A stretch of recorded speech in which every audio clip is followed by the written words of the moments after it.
सर्व संविधानप्रेमी बहुजन बांधवांना मी डॉक्टर सुनील नारनवरे, समता सैनिक दल नागपूर जिल्हा ग्रामीण उपाध्यक्ष तथा कमांडिंग ऑफिसर या नात्याने आपणा सर्वांना आवाहन करतो की महाराष्ट्र शासनाने जो उपवर्गीकरणाच्या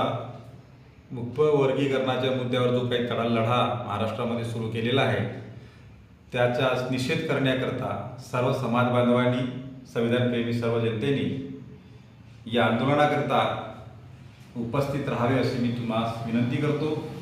उद्या दिनांक 10 सकाळी 11 वाजता या आंदोलनाची सुरुवात गेस्ट हाऊस काटोल येथून सुरू होणार आहे। शांतिपूर्ण मार्गाने ही रॅली महारॅली संविधान चौकात बाबासाहेब आंबेडकर यांना माल्यार्पण करून संबंधित अधिकाऱ्यांना निवेदन देणार आहे। त्याकरता आपण जास्तीत जास्त संख्येने उपस्थित राहावे एवढी आपणास हात जोडून विनंती करतो। सर्वांना जय भीम करतो।